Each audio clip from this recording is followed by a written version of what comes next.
व्याकरण के क्लास में आज हम लोग पद व्यवस्था भाग 1 के अंतर्गत कारक के बारे में पढ़ने जा रहे हैं।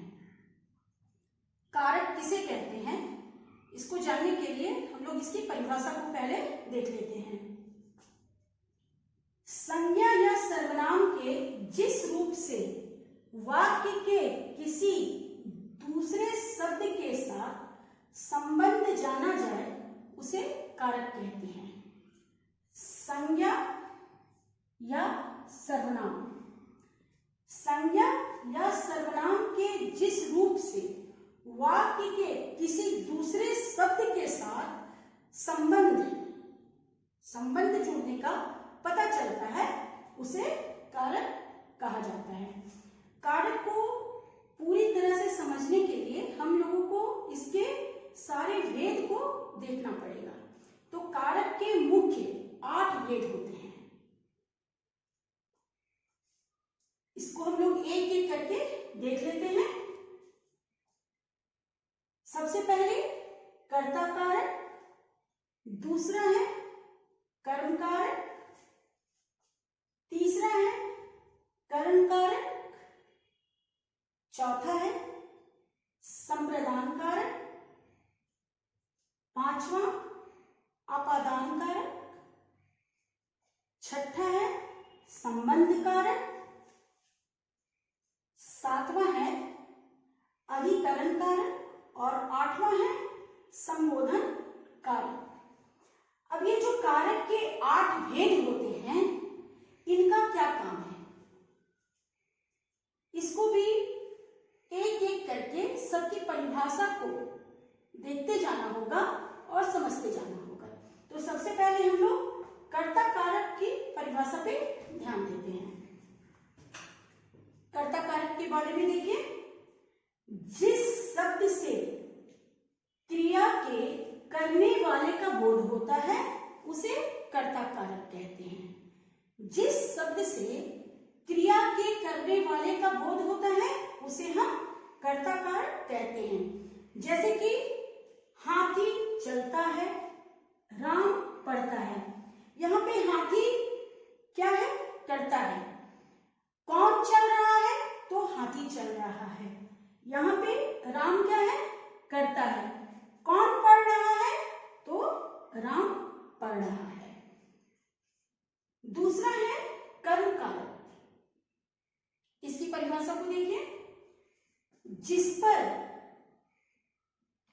पर क्रिया का फल या प्रभाव पड़ता है उसे हम कर्म कारक कहते हैं। जिस पर क्रिया का फल या प्रभाव पड़ता है उसे हम कर्म कारक कहते हैं। इसको एक उदाहरण से इस प्रकार से समझेंगे। बिल्ली ने चूहा पकड़ लिया।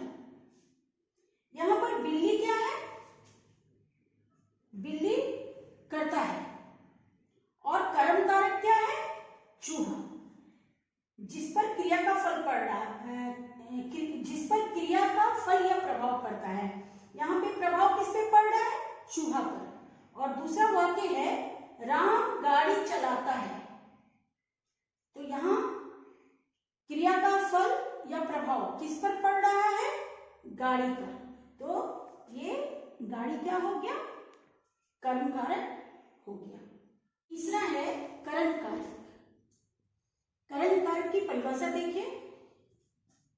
करण का अर्थ है साधन अथवा माध्यम। यहाँ पे करण का अर्थ क्या हुआ, साधन या माध्यम। अर्थात जिस शब्द से क्रिया के साधन का बोध होता है उसे करण कारक कहा जाता है। जिस शब्द से क्रिया के साधन का बोध होता है उसे हम करण कारक कहते हैं। अब यहाँ पे 2-3 उदाहरण हम लोग देख लेते हैं। जैसे कि सीता कलम से पत्र लिखती है, मीना चाकू से सब्जी काटती है। ये दोनों ही उदाहरण में आप देखिए कि सीता क्या से पत्र लिखती है, तो कलम से लिखती है। मीना क्या से सब्जी काटती है, तो मीना चाकू से सब्जी काटती है। तो यहाँ पे आपको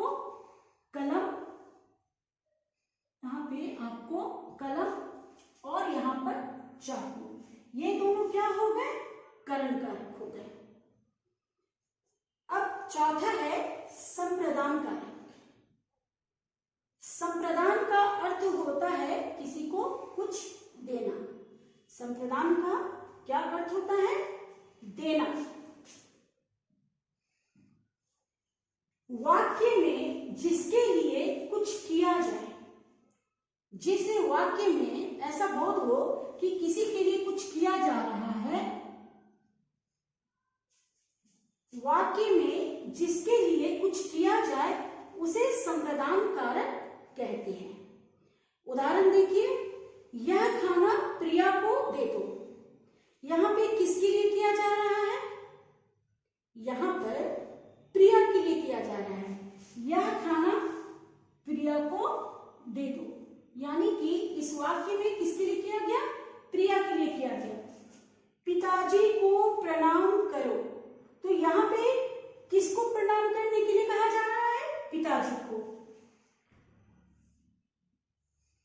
तो इस वाक्य में प्रिया और दूसरे वाक्य में पिताजी, ये दोनों कौन से कारक हो गए? संप्रदान कारक हो गए। अब पांचवा है आपादान कारक। पहले आपादान का अर्थ समझ लेते हैं।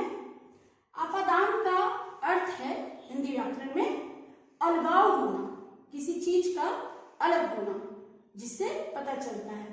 परिभाषा देखिए, जिस शब्द से अलगाव होने का पता चले उसे अपादान कारक कहते हैं। जिस शब्द से अलगाव होने का पता चले, यानी कि अलग होने का, उसे हम लोग अपादान कारक कहते हैं। उदाहरण देखिए, गीता के हाथ से चाय गिर गई, और दूसरा वाक्य है बंदर पेड़ पर से कूद पड़ा। अब देखिए, यहाँ पे गीता के हाथ से चाय गिर गई, यानी कि हाथ और चाय, यहाँ पे जो दोनों शब्द आ रहे हैं किसके लिए आ रहे हैं? गीता के लिए। और यहाँ पर बंदर पेड़ पर से कूद पड़ा, यानी कि यहाँ पर पेड़ आपको क्या हो गया? अपादान कारक हो गया। अब हम लोग आते हैं संबंध कारक। छठा है संबंध कारक। जैसा कि आपको पता चल रहा होगा कि संबंध का मतलब होता है जोड़ना।